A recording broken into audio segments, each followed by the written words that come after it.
வணக்கம் நண்பர்களே, welcome to கற்பம் தமிழ் அகாடமி. ரீசெண்டா டிஎன்இபில இருந்து டிகிரி முடிச்சவங்களுக்கும் டிப்ளமோ முடிச்சவங்களுக்கும் ஒரு வரலாறு காணாத அளவுக்கு ஒரு ஹியூஜ் வேகன்சிஸ் வந்திருக்கு. அது மட்டும் இல்லாம மெக்கானிக்கலுக்குமே பாத்தீங்கன்னா ஒரு 369 வேகன்சி பாத்தீங்கன்னா டிப்ளமோ அண்ட் ஐடிஐ லெவலுக்கு வந்திருக்கு.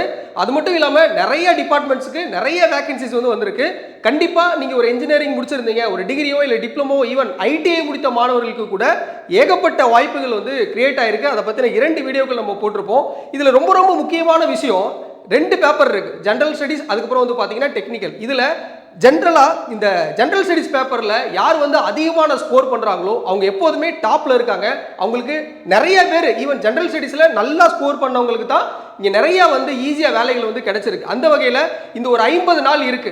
டிகிரி ஸ்டாண்டர்டுக்கும் டிப்ளமோ ஸ்டாண்டர்டுக்கும் ஒரு டிப்ளமோ ஸ்டாண்டர்டுக்கு கூடுதலா ஒரு 20 நாள் இருக்கு. பட் இந்த 50 நாள்ல இந்த ஜெனரல் ஸ்டடீஸை நீங்க எந்த அளவுக்கு தயாராகிறீங்களோ, எந்த அளவுக்கு ஜெனரல் ஸ்டடீஸ்ல நீங்க அதிகமான ஸ்கோர் எடுக்கிற அளவுக்கு நீங்க நாலேஜபிள் ஆகுறீங்களோ அந்த அளவுக்கு இந்த வேலைகள் எடுக்கிறதுக்கான பாசிபிலிட்டிஸ் ரொம்பவே அதிகம்.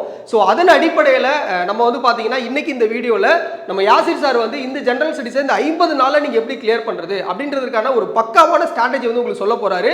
சாருக்கு பாத்தீங்கன்னா ஒரு 6 வருஷம் டீச்சிங் எக்ஸ்பீரியன்ஸ் இருக்கு, சரிங்களா? ஸோ அதன் அடிப்படையில் அவருடைய நாலேஜ் ஷேரிங் உங்களுக்கு கொண்டு வர போறாரு. அது மட்டும் இல்லாம நம்மளும் உங்களுக்காக ரொம்ப குறைந்த பிரைஸ் ரேட்ல இந்த 50 நாள்ல ஒரு கிராஸ் கோர்ஸ் நம்ம லான்ச் பண்ண போறோம், சரிங்களா? ஒரு 1000 ரூபாய் அவ்வளவுதான் நம்ம ஃபிக்ஸ் பண்ணியிருக்கோம். இது நீங்க தனியா எலக்ட்ரிக்கல் கிராஸ் கோர்ஸ்ல நீங்க ஜாயின் பண்ணியிருந்தீங்கன்னா நீங்க இந்த கிராஸ் கோர்ஸ் நீங்க ஜாயின் பண்ண அவசியம் இல்லை. அதுலயே வந்துரும் செப்பரேட்டா. ஏன்னா நிறைய டிபார்ட்மெண்ட்ஸ் பாத்தீங்கன்னா உங்க வேகன்சிஸ் ரிலீஸ் பண்ணிருக்காங்க. உங்களுக்குலாம் எனக்கு ஜெனரல் ஸ்டடீஸ் மட்டும் தனியா வேணும்னு நீங்க கேட்டிருக்கீங்க. உங்களுக்காகவே எக்ஸ்க்ளூசிவா இந்த 50 நாளுக்காக ஒரு கிராஸ் கோர்ஸ் நம்ம லான்ச் பண்ண போறோம். ஃபர்ஸ்ட் சார் உங்களுக்கு ஸ்ட்ராட்டஜி, இந்த ஜிஎஸ் நீங்க இன்ஸ்டிடியூட் ஜாயின் பண்ணாம கூட எப்படி படிக்கலாம், இல்ல நம்ம இன்ஸ்டிடியூட் ஜாயின் பண்ணி எப்படி படிக்கலாம்னு சொல்லிடுவாங்க. அதுக்கப்புறம் நீங்க பாத்தீங்கன்னா நீங்க இன்ட்ரெஸ்ட்னா நீங்க கிராஸ் கோர்ஸ் ஜாயின் பண்ணலாம், சரிங்களா? உங்களுக்கு தெரியும், உங்களுக்கு டிப்ளமோ பாத்தீங்கன்னா 31/8 பாத்தீங்கன்னா ஜெனரல் ஸ்டடீஸ் இருக்கு. உங்களுக்கு டிப்ளமோ ஸ்டாண்டர்டுக்கு நீங்க கிராஸ் கோர்ஸ் ஜாயின் பண்றீங்கன்னா உங்களுக்கு 3 யூனிட் கவர் ஆகாது இந்த கிளாஸ்ல. அதாவது ஹிஸ்டரி கவர் ஆகாது, ஜியோகிராஃபி, சயின்ஸ், இது 3 கவர் ஆகாது. சரி, டிப்ளமோக்கு நமக்கு ஹிஸ்டரி கவர் ஆகும், சரிங்களா? வேற டிகிரி ஸ்டாண்டர்டுக்கு பாத்தீங்கன்னா 4/8 உங்களுக்கு எக்ஸாம் வரதுனால அதுக்கு மட்டும் நாங்க என்ன பிளான் பண்ணியிருக்கோம்னா ஹிஸ்டரி மட்டும் நாங்க கவர் பண்ணல. மீதி எல்லாமே, அதாவது ஹிஸ்டரி, ஜியோகிராஃபி, சயின்ஸ். வேற நீங்க டிப்ளமோக்கு நீங்க ஜாயின் பண்ணீங்கன்னா உங்களுக்கு ஹிஸ்டரியும் சேர்த்து கவர் ஆகும். இதான் நம்ம கிராஸ் கோர்ஸ்ல இருக்கிறது. நீங்க எலக்ட்ரிக்கல் கிராஸ் கோர்ஸ் பத்தி நான் எக்ஸ்பிளைன் பண்ணிருப்பேன். இதை பத்தி டீடைல்டாக இன்னொரு வீடியோல நான் சொல்றேன். எலக்ட்ரிக்கல் கிராஸ் கோர்ஸ் 2500 ஆஃபர்ல போயிட்டு இருக்கு. ஜிஎஸ் கிராஸ் கோர்ஸ் பாத்தீங்கன்னா 1000, சரிங்களா? இதுல நீங்க டிஸ்கிரிப்ஷன்ல இது ஜாயின் பண்றதுக்கான லிங்க் இருக்கும், அதுல நீங்க ஜாயின் பண்ணிக்கலாம், சரிங்களா? அண்ட் பாத்தீங்கன்னா நம்மளுடைய ரீசெண்ட் அச்சீவர்ஸ். ஓகே, இப்போ சார் எப்படி படிக்கிறோம் அப்படின்னு சொல்லி ஸ்ட்ராட்டஜியும் சொல்லுவாரு. அண்ட் அது மட்டும் இல்லாம நம்ம கிராஸ் கோர்ஸ் பத்தி எக்ஸ்பிளைன் பண்ணுவார், சரிங்களா? Thank you. Hi, welcome all. Welcome to கற்பம் தமிழ் அகாடமி. ஜிஎஸ் ரொம்ப ரொம்ப முக்கியமான ஒரு பார்ட். எல்லாருக்கும் எதை படித்தா நமக்கு கிளியர் பண்ண முடியும் அப்படின்ற ஒரு கேள்வி இருக்கும். அந்த கேள்விக்கே ஒரு வரப்பிரசாதம் அப்படின்னா ஜிஎஸ் நான் சொல்லுவேன். ஏன்னா டெக்னிக்கல் எக்ஸாம் படிக்கக்கூடிய எல்லாரும் டெக்னிக்கலில் ரொம்பவே ஸ்ட்ராங்காக இருக்காங்க. பட் ஜிஎஸ் கோட்டை விட்டுறாங்க. அதை பெருசாக கவனிக்கிறது இல்லை. பட் சக்ஸஸ் ரேட் இருக்கக்கூடிய ஜெயிச்சு போன எல்லார்ட்டையும் நம்ம கேட்கும்போது அவங்க சொல்ல ஒரே வார்த்தை டெக்னிக்கலுக்கு நான் எடுத்த மார்க்கோட எனக்கு கூடுதலாக எனக்கு ஒரு சப்போர்ட்டாக எனக்கு ஜிஎஸ் மார்க் வேல்யூ அப்படின்றத எல்லாருமே சொல்கிறாங்க. ஸோ இதுதான் இருக்க யதார்த்தம். ஸோ அப்படி பார்க்கும்போது இந்த ஜிஎஸ்ல நம்ம எப்படி நம்ம 75 கொஸ்டின்ஸ் இருக்குது. இந்த 75 கொஸ்டின்ஸில் எவ்வளோ எடுத்தால் நம்ம நமக்கு பெட்டர்மெண்ட்டாக இருக்கும்னா ஒரு 45 to 50 எடுத்தால் நமக்கு ஓகே. அட்லீஸ்ட் இப்போ நீங்கள் டிஎன்பிசியோட குரூப் 1, குரூப் 2, குரூப் 4 மாதிரி தேர்வுகளை பார்க்கும்போது நமக்கு கூடுதலாக தேவைப்படுது. பட் உங்களை மாதிரி டெக்னிக்கலுக்கு படிக்கக்கூடிய ஸ்டூடெண்ட்ஸுக்கு பார்க்கும்போது அது ஒரு லெவல் நம்ம ஒரு 45 to 50 கொஸ்டின்ஸ் நம்ம நினைக்க வந்துட்டாலே தட்ஸ் எனாஃப் அப்படின்றது. அப்போ இந்த 45 to 50 கொஸ்டின்ஸ் நம்ம கவர் பண்ணுறதுக்கு பார்க்கும்போது மெஜாரிட்டியாக சில குறிப்பிட்ட யூனிட்குள்ளே மட்டுமே அந்த ஒட்டுமொத்த மார்க்கும் அடங்கி போய் இருக்குது. அப்போ அந்த மாதிரியான யூனிட்ஸை நம்ம பிக் பண்ணி அதுக்கு நம்ம தயாரானோம் அப்படின்னா நம்மளால் ஈஸியாக அந்த மார்க்கை அட்டைன் பண்ண முடியும். ஸோ அதுக்காக இது சிலபஸ் வைஸாக சிலபஸ்க்குள்ளே இருக்கிறத உடச்சி அப்படி இதில் நான் போட்டிருக்கேன். இப்போ இந்த இதில் நான் ஹைலைட் பண்ண பாடங்கள் அப்படின்றது பார்க்கும்போது நான் சார் என்கிட்ட 1000 ரூபா கூட கொடுக்குற நிலைமையில் நான் இப்போ இல்லை, என்னால் ஒரு இன்ஸ்டியூட் சேர்ந்து படிக்க முடியாது அப்படின்னு நீங்கள் உங்களுக்கு தோணுனா கூட அட்லீஸ்ட் நீங்கள் வீட்டிலேருந்து செல்ஃபாக ப்ரிப்பேர் பண்ணணும்னு நீங்கள் நினச்சா இந்த நான் ஹைலைட் பண்ணியிருக்கிறதையாச்சும் நீங்கள் ஃபஸ்ட்டு படிச்சிருங்க. எல்லாருக்கும் இது பேசிக்ஸ் அட்லீஸ்ட். ஏன்னா இந்த நான் ஹைலைட் பண்ணியிருக்கிறத தாண்டி கேள்வி வெளியே இது வராமல் இருக்காது. இந்த ஹைலைட் பண்ணதுலேருந்து கட்டாயம் கேள்விகள் வரும் அப்படின்றது. சரி, அப்போ இது வந்து ஸ்கிப்பே பண்ண முடியாது அப்படின்றத வந்து அட்லீஸ்ட் இதை மட்டுமாச்சும் எல்லாம் என்ன பண்ணிக்கோங்க, ஒரு இன்ஸ்டியூட் சேர்ந்து படிக்க முடியாத பர்சன்ஸ் இதை மட்டுமாச்சும் நீங்கள் படிச்சுக்கோங்க அப்படின்னு நம்ம சொல்கிறோம். சரி, ஃபஸ்ட்டு இந்த எக்ஸாம் வர வரைக்கும் இந்த 49 டேஸுக்காக நான் போட்டு வச்சுருக்க இந்த வந்து ஃபஸ்ட் நான் எக்ஸ்பிளைன் பண்ணிடுறேன். அண்ட் ஃபர்தராக நம்ம வந்து உள்ளுக்குள்ளே ஒன்றா நம்ம டெப்த்தாக பார்க்கலாம். இப்போ ஃபஸ்ட்டு நம்மளோட கிளாஸ் கோர்ஸில் நம்ம முதல் பார்க்க போகிறது என்ன அப்படின்னா இந்தியன் பாலிட்டி. இப்போ இந்தியன் பாலிட்டி அப்படின்றது one of the most important and easiest content. ஓகேவா? ஸோ இந்த இந்தியன் பாலிட்டிக்கு நம்ம ஓவராலாக ஒரு 15 கிளாஸ் அப்படின்றத ஒதுக்கியிருக்கும். இந்த 15 கிளாஸில் 2 கிளாஸ் அப்படின்றது பிவைக்யூ டிஸ்கஷனுக்காக. அதாவது எதுனா பிவைக்யூ அப்படின்றது ஒரு ரோட் மேப். நம்ம என்ன படிக்கணும், எதுக்குள்ளேருந்து படிக்கணும், எந்த பெர்ஸ்பெக்டிவில் நம்ம படிக்கணும் அப்படின்றதுக்கு பிவைக்யூ வந்து நமக்கு ஒரு வரப்பிரசாதம். அப்போ அதை பேஸ் பண்ணி அதன் அடிப்படையில் வந்து தான் இந்த கோர்ஸ் அப்படின்றது உங்களுக்கு டிசைன் பண்ணப்பட்டிருக்கு. அப்போ உங்களுக்கு ஒரு கண்டென்ட் நடத்துகிறோம், அதை நடத்துனதில் இப்போ நம்ம படிச்சிட்டோம். இந்த படித்தது இதுக்கு முன்னாடி எப்படி பிவிக்கிலேருந்து கேள்வி வந்திருக்குன்றத அந்த பிவிக்கு எடுத்துகிட்டு வந்து அதை வச்சு நம்ம வந்து டிஸ்கஷன் பண்ணுறது. ஓகேவா? ஸோ அதே மாதிரி ஒட்டு மொத்தமாக இந்த 15 கிளாஸில் 2 பிவிக்கு டிஸ்கஷன் கிளாஸ் அப்படின்றத நான் வச்சுருக்கேன். இது உங்களோட சிலபஸோட என்டையராக இருக்கிறத வந்து ஸ்பில்டப் பண்ணி போட்டிருக்கேன். இப்போ இதில் ரொம்ப ரொம்ப ரொம்ப முக்கியமானதுன்னு சொல்லி பார்க்கும்போது fundamental rights, directive principles of state policy, fundamental duties அப்படின்றது ஏன்னா இதுலேருந்து கேள்விகள் வராமல் இருக்கவே செய்யாது அப்படின்றத நம்ம பார்க்குறோம். அதுக்கடுத்து union government and state government. இப்போ எல்லாரும் பண்ணக்கூடிய பெரிய தப்பு என்னென்னா யூனியன் கவர்மெண்ட்டை செப்பரேட்டாக படிப்பாங்க, ஸ்டேட் கவர்மெண்ட்டை செப்பரேட்டாக படிப்பாங்க. ஆக்சுவலாக அது தவறு. ஏன் அப்படின்னு நான் சொல்கிறேன் அப்படின்னா, நீங்கள் யூனியன் கவர்மெண்ட்டை நல்லா படித்தாலே அது தான் அப்படியே ஸ்டேட் கவர்மெண்ட் இருக்க போது ஆர்டிகிள்ஸ் தான் மாறப்போகுது, சின்ன சின்ன ப்ரொவிஷன்ஸ் தான் மாறப்போகுது. ரொம்ப எக்ஸாம்பிள் சொன்னோம் அப்படின்னா இங்கே ஆர்டிகிள் 55, 56 அப்படின்னா இங்கே வந்து எலெக்ஷன் ஆஃப் பிரசிடென்ட். அதே இது அங்கே பார்த்தோம்னா 155னா அப்பாயின்மெண்ட் ஆஃப் கவர்னர். இந்த மாதிரி ஒரே விஷயம் தான் சின்ன சின்ன வேரியேஷன்ஸோடு இருக்க போகுது. அப்போ நம்ம இந்த கிராஷ் கோர்ஸ் நடத்துறது எப்படின்னா யூனியன் கவர்மெண்ட்டையும் ஸ்டேட் கவர்மெண்ட்டையும் கம்பைன் பண்ணி தான் நடத்த போகிறோம். ஸோ அப்போ வந்து புரிஞ்சுக்கிறதுக்கும் படிக்கிறதுக்கும் இன்னும் ரொம்ப எளிமையாக இருக்கும், ரொம்ப சீக்கிரமாகவே படித்து முடிச்சிடலாம். ஸோ அந்த பெர்ஸ்பெக்டிவில் தான் நான் வந்து டிசைன் பண்ணியிருக்கேன். இப்போ அடுத்து நமக்கு ஜுடிஷியரி. அப்போ ஜுடிஷியரியிலேருந்து நம்ம ஜுடிஷியரியுமே எப்படி படிக்க போகிறோம், எல்லாம் சுப்ரீம் கோர்ட் தனியாக, ஹை கோர்ட் தனியாக கம்பைன் பண்ணி தான், ஒரே ப்ரொவிஷன் தான், எந்த சேஞ்சஸுமே இல்லை, சின்ன சின்ன வேரியேஷன்ஸ் தான். ஓகேவா? இது ஆர்டிகல் 124 அப்படின்றது சுப்ரீம் கோர்ட்டோட எஸ்டாப்ளிஷ்மெண்ட் ஒரு கான்ஸ்டியூஷனை பற்றி பேசுது அப்படின்னா அங்கே அது வந்து 216 வந்து பேச போகுது, அவ்வளோதான். சரியா? ஸோ இந்த மாதிரி கம்பேர் பண்ணி தான் நம்ம படிக்க போகிறோம். ஸோ ரொம்ப எளிமையாக முடிச்சிருக்கோம். ஸோ இந்த 15 டேஸில் பார்க்கும்போது உங்களுக்கு ஒவ்வொரு நாளும் உங்களோட கிளாஸ் அப்படின்றது 2 hours வந்து இருக்க போகுது. இந்த 2 hours வந்து ரொம்ப ஆரம்பத்தில் எதுவுமே தெரியாத ஒரு ஜீரோலேருந்து ஸ்டார்ட் பண்ணக்கூடிய ஒருத்தவங்களுக்கு சொல்லித்தர மாதிரி எடுக்க போகிறோமா? இல்லை. ரொம்ப எக்ஸ்பர்ட்டாக இருக்கக்கூடிய பர்சன்ஸ் லெவலுக்கு நம்ம சொல்லித்தர போகிறோமா? இல்லை. நமக்கு தேவை எக்ஸாம் பெர்ஸ்பெக்டிவில் என்ன மாதிரி கொஸ்டின்ஸ் உருவாகுதுன்ற அந்த ப்ரீவியஸ் இயர் கொஸ்டின்ஸை பேஸாக வச்சு அதன் அடிப்படையில் நம்ம என்ன பண்ண போகிறோம் அப்படின்னா ப்ராப்பராக ஒரு 10% ரிவிஷன் பண்ண போகிறோம். ஓகேவா? இந்த பாயிண்ட் ரொம்ப முக்கியம். இதை படிக்காமல் எக்ஸாம் ஹாலுக்குள்ளே நீ கால் வைக்கக்கூடாது அப்படின்ற டைமென்ஷனில் அந்த பெர்ஸ்பெக்டிவ் மட்டும் தான் நம்ம டிசைனே பண்ணியிருக்கோம். சரியா? ஸோ இங்கே நமக்கு பார்க்கும்போது சார் சிலபஸில் நான் வந்து லோக்பால் பார்த்தேன், லோகாயுக்தா பார்த்தேன், எலெக்ஷன் பார்த்தேன், ஹியூமன் ரைட்ஸ் கமிஷன் பார்த்தேன், கன்சூமர் ப்ரொடெக்ஷன் பார்த்தேன், இந்த மாதிரி நிறையா நான் பார்த்தேன். ஆனால் அதெல்லாம் உங்கள் இதிலேயே நீங்கள் வைக்கலையே அப்படின்னா அதெல்லாம் தான் சிம்பிளாக சுருக்கி கான்ஸ்டியூஷனல் பாடிஸ் அண்ட் நான் கான்ஸ்டியூஷனல் பாடிஸ்ன்னு நான் வச்சுருக்கேன். சரிங்களா? ஸோ ஓவராலாக பாலிட்டிக்கு வந்து நம்ம ஒரு 15 கிளாஸஸ் அப்படின்றது பார்க்குறோம். ஸோ என்னென்ன டேட்டில் ஸ்டார்ட் ஆகி எந்த டேட்டில் முடியுதுன்ற வரைக்கும் நான் டீட்டெயிலாக நான் கொடுத்துருக்கேன்.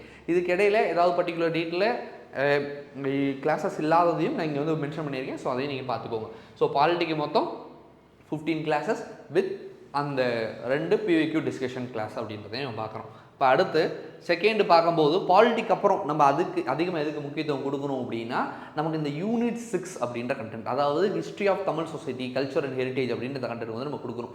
ஏன்னா இது வந்து 20 கேள்வி இதுலேருந்து வரப்போகுது. இந்த 20 கேள்வியில் மொத்தமாக அதை நம்ம 2ஆக பிரித்து பார்த்துக்கலாம். ஒன்று இலக்கியம் பகுதி. இலக்கியம்னு பார்க்கும்போது நமக்கு சங்ககாலத்திலேருந்து இக்காலம் வரையில் இருக்கக்கூடிய தற்காலத்தில் இருக்கக்கூடிய இலக்கியமும் திருக்குறளும் இது ஒரு பகுதியும், அடுத்து வரலாறு பகுதி மட்டும் அப்படின்றத தனியாக பார்க்குறோம். அப்போ நம்ம இந்த கிளாஸில் என்ன பண்ணோம், இந்த வரலாறு பகுதியை மட்டும் தான் நம்ம இந்த கவர் பண்ண போகிறோம். சார் அப்போ இந்த இலக்கியம் பகுதி இதெல்லாம் கவர் பண்ணலையா? இல்லை, பண்ண போகிறதில்ல. பிகாஸ் அது ரொம்ப ரொம்ப ரொம்ப ரொம்ப வேஸ்ட். அதை படித்து அது அவ்வளோ படிக்கிறதுக்கு உங்களுக்கு சாலிடாக அதுக்கு மட்டுமே உங்களுக்கு கிட்டத்தட்ட 20 நாள் தேவைப்படும். அந்த 20 நாள் நீங்கள் செலவு பண்ணால் 7 மார்க் தான் உங்களுக்கு கிடைக்க போகுது. 7 கொஸ்டின் தான். அப்போ அது எனக்கு தேவையில்லை. எனக்கு தேவை எக்ஸாம் கிளியர் பண்ணுறதுக்கான அளவு மட்டும்தான். அப்போ நான் அந்த ஹிஸ்ட்ரி பார்ட்டை மட்டும் கவர் பண்ணால் போதும், 20ல் 13 கவர் பண்ணிடலாம். அப்போ அந்த ஹிஸ்ட்ரி பார்ட்டுக்கு நம்ம என்ன பண்ணுறது அப்படின்னு சொல்லி பார்க்கும்போது அதுலேயுமே நம்ம அதிகமான இதுக்கு முக்கியத்துவம் கொடுக்கணும். இந்த ஆர்கியாலஜிக்கல் டிஸ்கவரி, தொல்லியல் சான்றுகள் அப்படின்றதும், தொடக்ககால கிளர்ச்சிகள் அப்படின்ற அந்த பகுதி, அதுக்கடுத்து பார்க்கும்போது நீதி கட்சி, திராவிட இயக்கம், அண்ணா, பெரியார், இப்போ இவங்களை பற்றி மட்டுமே நீங்கள் நல்லா நம்ம படிச்சுக்கிட்டாலே நமக்கு என்ன இருக்கும் அப்படின்னு வந்து மெஜாரிட்டியான மார்க்ஸ் வந்து நம்ம கவர் பண்ண முடியும். நான் நம்ம இந்த கிளாஸில் இந்த 5 ஹெட்டிங்ஸில் இருக்க தான் நம்ம நடத்த போகிறோம். பட் நான் வந்து இந்த ஹைலைட் பண்ணியிருக்கிறது எல்லாமே கோர்ஸ் சேர்ந்து படிக்க முடியாத பசங்க அட்லீஸ்ட் எதையாச்சும் படிங்க அப்படின்ற ஒரு காரணத்துக்காக மட்டும்தான். சரியா? ஸோ அப்போ நமக்கு அந்த 20 கேள்வியில் 7 கேள்வி என்னது திருக்குறள் அண்டு இலக்கியம், அதை விட்டுட்டு மித்தம் 13 கேள்வி. அப்போ இந்த 6 கிளாஸ் நம்ம பார்த்தோம்னா அந்த 13 கேள்வியை நம்ம கிராப் பண்ணிக்கிறதுக்காக நம்ம பண்ணிக்க போகிறோம். அடுத்து இங்கே வந்து ஒரு 3 days லீவ் விட்டுருக்கேன் என்னோடய பர்சனல் இஷ்யூஸ்க்காக. ஸோ அந்த டைமில் நான் அவைலபிள் இல்லை. ஸோ அதனால் அந்த 3 days மட்டும் லீவ் விட்டுருக்கேன். அதுக்கப்புறம் நம்ம பார்த்த இந்த தமிழ் சொசைட்டிக்கானதை இந்த 3 days நீங்கள் ரிவிஷன் தான் பண்ண போகிறீங்க.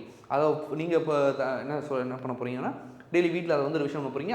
அதோட ப்ரீவியஸ் இயர் டிஸ்கஷன் அப்படின்றது வந்து நம்ம ஜூலை 13th அப்படின்றத நம்ம பண்ணுவோம். சரியா? ஸோ நான் ஏன் வந்து இந்த பகுதியை ஐஎன்எம்மோட கம்பைன் பண்ணி நான் இங்கே ஃப்ரேம் பண்ணியிருக்கேன் அப்படின்னா, மெஜாரிட்டி ஆஃப் கண்டென்ட் அப்படின்றது ஒரே மாதிரி தான் இருக்கும். ஃபார் எக்ஸாம்பிள், தமிழ்நாட்டில் இங்கே வந்து ஏர்லி அப்ரைசிங் அகைன் பிரிட்டிஷ் ரூல்னா அப்படியே தான் இங்கேயும் இருக்க போகுது early agitation again British rule அப்படின்றது. இங்கேயும் சோசியல் ரிஃபார்ம் மூமெண்ட்ஸ்னால் இங்கேயும் 19ஆம் மற்றும் 20ஆம் நூற்றாண்டு சோசியல் ரிஃபார்ம் மூமெண்ட்ஸ் அப்படின்றது தான் இருக்க போகுது. ஸோ மோர் ஓவர் எல்லாமே ரிலேட்டபிள் தான். ஆக்சுவலாக முன்னாடி ஒரே கண்டென்ட் தான் இருந்துச்சு ஹிஸ்ட்ரின்னு. அதில் என்ன பண்ணாலும் தமிழ்நாடு தனியாக பிரித்து எடுத்து யூனிட் 6ன்னு வச்சிட்டாங்க. அவ்வளோதான், வேறு ஒன்றுமே இல்லை. ஸோ நம்ம கம்பேர் பண்ணி படிச்சுக்கும் போது ரொம்ப எளிமையாகவும் சீக்கிரமாகவும் பக்காவும் படிச்சுக்க முடியும். ஸோ அதுக்காக தான் நான் வந்து தமிழ் சொசைட்டியை ஐஎன்எம்மோட கொலாப் பண்ணி நான் இங்கே வச்சுருக்கேன் அப்படின்னு தான் நான் சொல்கிறேன். சரிங்களா? ஸோ இப்போ தமிழ் சொசைட்டிக்கு அங்கே நம்ம பார்க்கும்போது ஒரு 6 கிளாஸஸில் நம்ம தமிழ் சொசைட்டி அப்படி கவர் பண்ணியிருப்போம். அப்போ 13 மார்க்குக்கு நம்ம தயாராக இருப்போம். அப்போ நான் இங்கே வந்து பாலிட்டி கவர் பண்ணும்போது அது நமக்கு ஒரு சாலிடான ஒரு 15-20 கேள்வி நம்ம தயாராக இருப்போம். இது ஒரு 13 கேள்விக்கு நம்ம தயாராக இருப்போம். அடுத்து ஐஎன்எம் பார்க்கும்போது ஐஎன்எம்க்கு ஒரு 6 இது. இப்போ ஐஎன்எம் அப்படின்றது பார்க்கும்போது ஐஎன்எம் வந்து ஒரு நீண்ட நெடிய கதை, அவ்வளோதான். அப்போ அதில் எக்ஸாம் பர்ஸ்பெக்டிவில் அப்ரோச் பண்ணால் மட்டுமே போதுமானது. அப்போ அதில் பார்க்கும்போது ஃபஸ்ட்டு இயர்லி நேஷனல் ரெனேசன்ஸ் எல்லாரும் எடுத்தோன்னு போய் அட்வென்ட் ஆஃப் யூரோப்பியன் ஸ்டார்ட் பண்ணுவாங்க. பட் இது வரைக்கும் அதாவது இந்த சிலபஸ்லாம் மாறினதுக்கப்புறம் நம்ம எக்ஸாம்ஸ் 2020 2025 வரைக்குமே இருக்கக்கூடிய கொஸ்டின்ஸ்லாம் எடுத்து பார்த்தோம்னா அட்வென்ட் ஆஃப் யூரோப்பியன்லேருந்து வந்த அதிகபட்ச கேள்வியோட எண்ணிக்கை எவ்வளோன்னு நினைக்கிறீங்க? 5 கேள்வி. இத்தனை வருஷம் நடந்த தேர்வுகளில் வெறும் 5 கேள்வி தான் அந்த பகுதியிலேருந்தே வருதுன்னா அதுக்கே நான் போய் அவ்வளோ முக்கியத்துவம் கொடுக்கணும், எனக்கு தேவையே இல்லை. அப்போ நான் எதுக்கு வந்துடலாம்?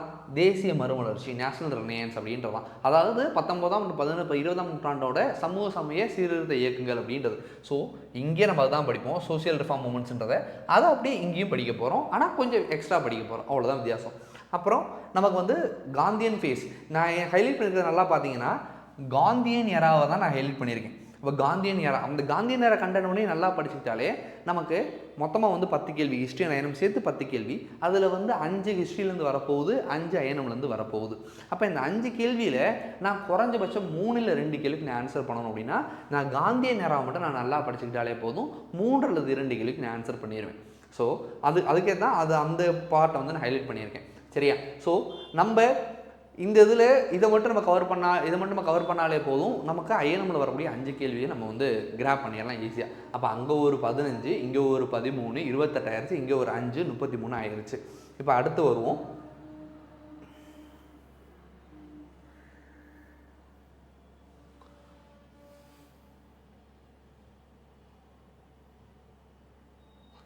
ஓகே, இப்போ அடுத்து பார்த்தோம் அப்படின்னா நமக்கு எக்கனாமி. அப்போ எக்கனாமி பகுதியும் நம்ம ஒரு 20 கேள்வி இருக்கக்கூடிய போகுது. ஏன்னா நமக்கு வந்து எக்கனாமி மட்டும் இல்லை, நமக்கு டெவலப்மெண்ட் அட்மினிஸ்ட்ரேஷன் டிஏவும் நமக்கு இருக்குது.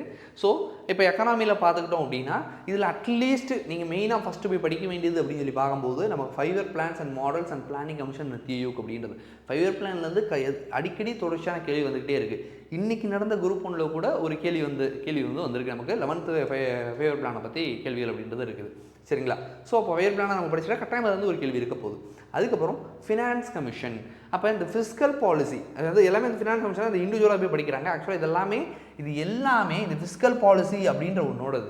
ஏன்னா எதுக்கு இந்த ஃபிஸ்கல் பாலிசி நான் ரொம்ப முக்கியமாக சொல்கிறேன் அப்படின்னா 2020 2025 வரைக்கும் இந்த ஆண்டுகளில் கேட்கப்பட்ட ஒட்டுமொத்த பிவிக்யூவில் இந்த ஃபிஸ்கல் பாலிசின்ற கண்டென்ட் மட்டுமே ஓவராலாக 118 கேள்விகள். அப்போ 118 கொஷின்ஸ் அப்படின்றது இது வரைக்கும் மொத்தமாக சொல்கிறேன், நான் கியூமுலேட்டிவாக சொல்கிறேன். அப்போ இந்த 5 வருஷத்தில் 118 கேள்விகள் அப்படின்றது வந்திருக்கு.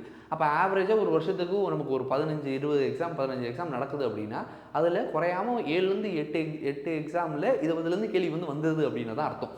ஸோ அப்போ நம்ம இந்த ஃபிஸ்கல் பாலிசின்றதை நம்ம நல்லா படிச்சுக்கிட்டோம் அப்படின்னா கட்டாயம் அதுலேருந்து ஒரு கேள்வி 2 கேள்வி வரப்போகுது, அது தட்ட போகிறோம். ஓகேவா.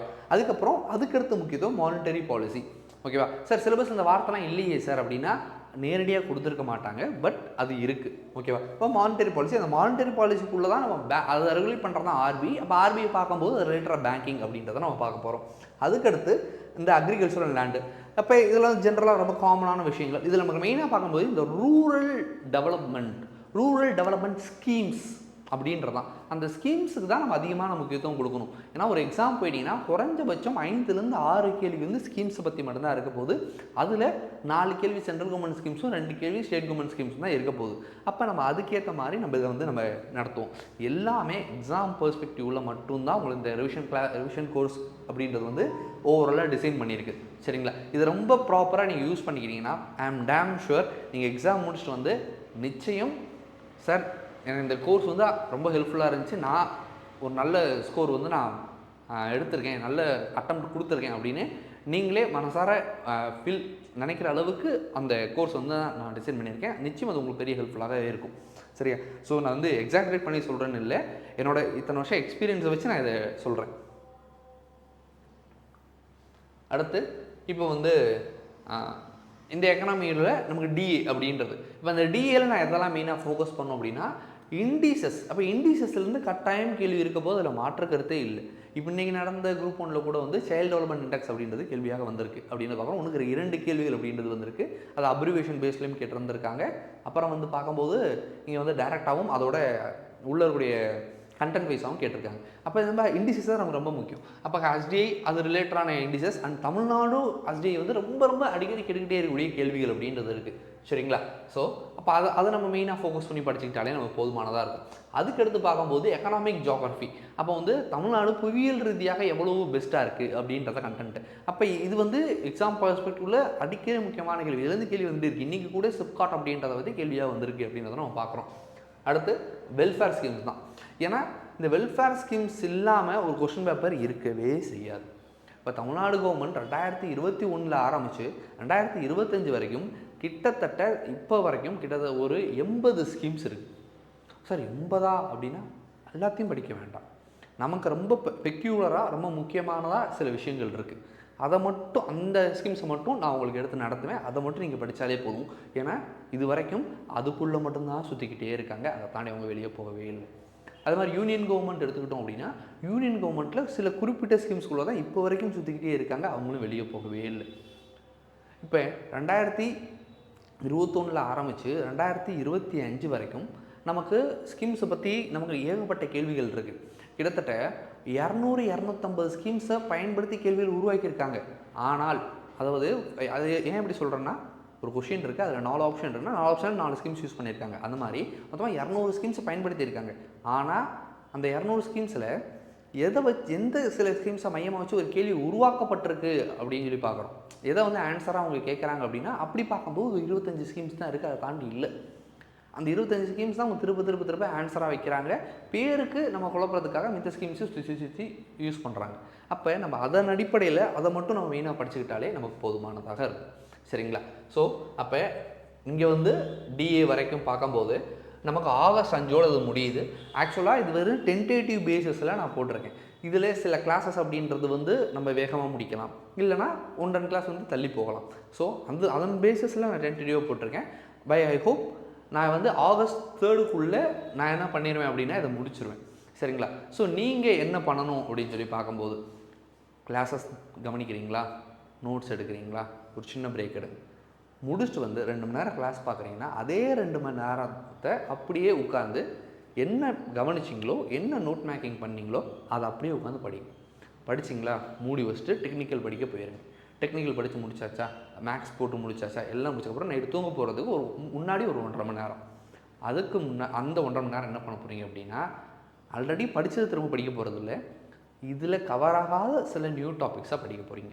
அது என்ன படிக்கணும், எதை மட்டும் எடுத்து நீங்கள் படிக்கணும் அப்படின்றத நான் சொல்லுவேன். For example Thirukkural.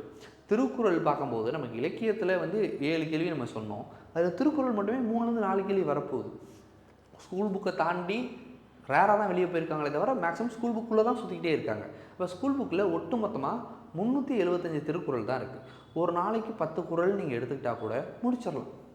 அப்போ நான் 10 குறள் சும்மா உட்காந்து படித்தா கூட நான் என்ன பண்ணிடலாம் அப்படின்னு சொல்லி பார்க்கும்போது ஒரு 38 டேஸில் என்ன பண்ணிடுவீங்க, திருக்குறள் முடிச்சிருப்பீங்க. அதுலேருந்து அவருடைய இந்த 3-4 கேள்வி நீங்கள் விட போகிறதுல அதை கேப்சர் பண்ணிடுவீங்க. அதுக்கப்புறம் நமக்கு ஜாகிரஃபி. இப்போ ஜாகிரஃபியில் பார்த்தோம் அப்படின்னா எதை படிக்காட்டாலும் பிரச்சனை இல்லை. நமக்கு இந்த 10th ஸ்டாண்டர்டில் இருக்கக்கூடிய அந்த 7 லெசன் ஜாகிரஃபியை படித்தா மட்டும் போதும். அதுலேருந்து அதை படிச்சுட்டாலே நமக்கு ஜாகிரஃபியில் இருக்கக்கூடிய 5 கேள்வியில் 3 கேள்வி அதுலேருந்து வந்துடும்.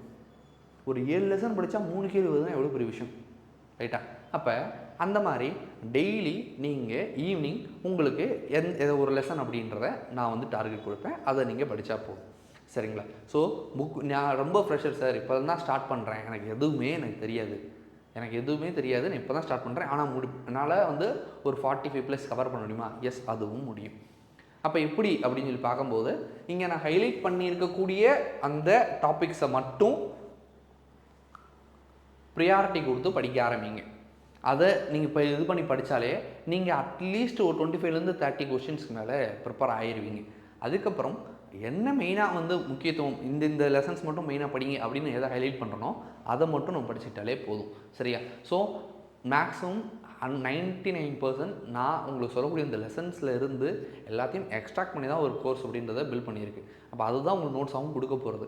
நான் ஃபர்தராக கொடுக்க எக்ஸ்ட்ரா லெசன்ஸ் அப்படின்றது இதில் கவர் ஆகாத சில முக்கியமான லெசன்கள் அப்படின்றது. ஃபார் எக்ஸாம்பிள் இந்த மாதிரி ஜாகிரஃபி அப்படின்றது, அப்புறம் திருக்குறள் அப்படின்றது, இந்த மாதிரி விஷயங்கள் மட்டும்தான், வேறு எதுவும் இல்லை. ஸோ இந்த கோர்ஸை ரொம்ப ப்ராப்பராக யூட்டிலைஸ் பண்ணிங்கன்னா ஐ ஹோப் நிச்சயம் இந்த எக்ஸாம்ஸில் எல்லோரும் கண்டிப்பாக கிளியர் பண்ணுவீங்க. உங்களுக்கு ஒரு நல்ல எதிர்காலமும் காத்துக்கிட்டு இருக்கு, சரிங்களா? ஸோ இதுதான் இந்த விஷயங்கள். சரி, இப்போ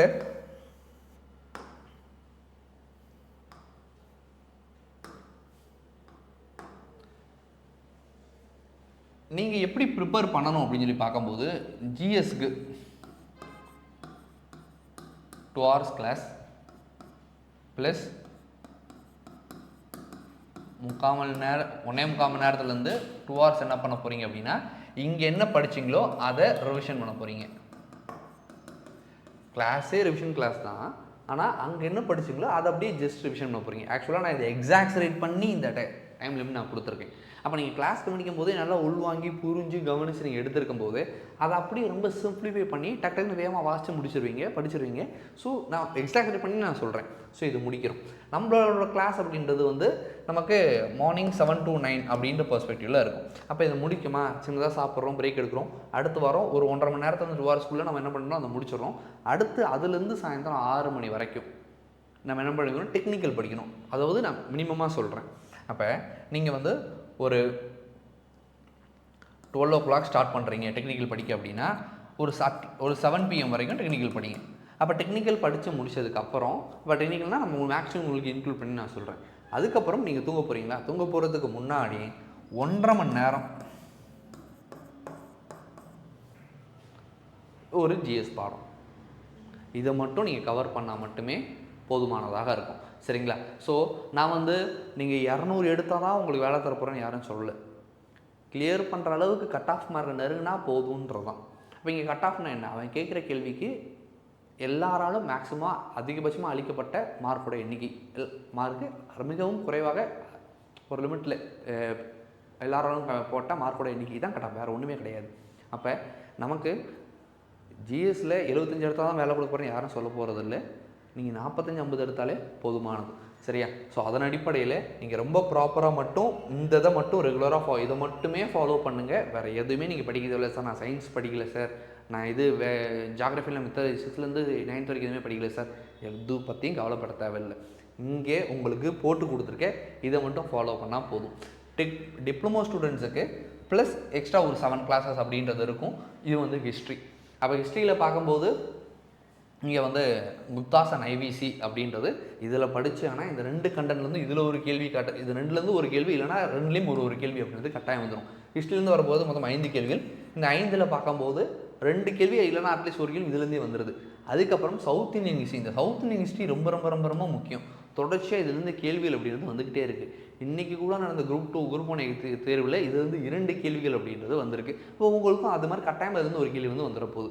அப்போ நான் 5ல் 2 கேள்வி 3 கேள்வி நான் அசால்ட்டாக இது 2 மட்டுமே நான் கவர் பண்ணாலே நான் எடுத்துற முடியும். சரியா? நீங்கள் 6லேருந்து 11th வரைக்கும் 12th வரைக்கும் அவ்வளோ இருக்குது. ஆனால் எல்லாத்தையும் படிக்க தேவையில்லை. ரொம்ப பெக்யூலியராக எது மட்டும் தேவையோ அதை மட்டும் எடுத்து படிச்சுட்டாலே போதுமானதாக இருக்கும். சரியா? ஸோ இதுதான் நம்மளோட ஸ்ட்ராட்டஜி. இதான் நம்ம வந்து ஒர்க் பண்ண போகிறோம். ஸோ உங்களோட இந்த கோர்ஸ் அப்படின்றது பார்க்கும்போது நிச்சயம் உங்களுக்கு எவ்வளோ தூரம் பயனுள்ளதாக இருக்க முடியுமோ அந்த அளவுக்கு உங்களுக்கு பயனுள்ளதாக இந்த கோர்ஸை வந்து நான் உங்களுக்கு வடிவமைச்சு கொடுத்துருக்கேன். இதை ரொம்ப பெஸ்ட்டாகவும் நான் இம்ப்ளிமெண்ட் பண்ணுவேன். ஸோ மறக்காமல் நம்மளோட கோர்ஸ் வந்து பர்ச்சேஸ் பண்ணிக்கோங்க. எல்லோரும் நல்லா படித்து இந்த வரக்கூடிய வாய்ப்புகளை முறையாக பயன்படுத்தி எல்லோரும் அரசாங்க வேலையில் இருக்கணும்னு இறைவனர்களாக வேண்டிக்கிறேன். தேங்க்யூ.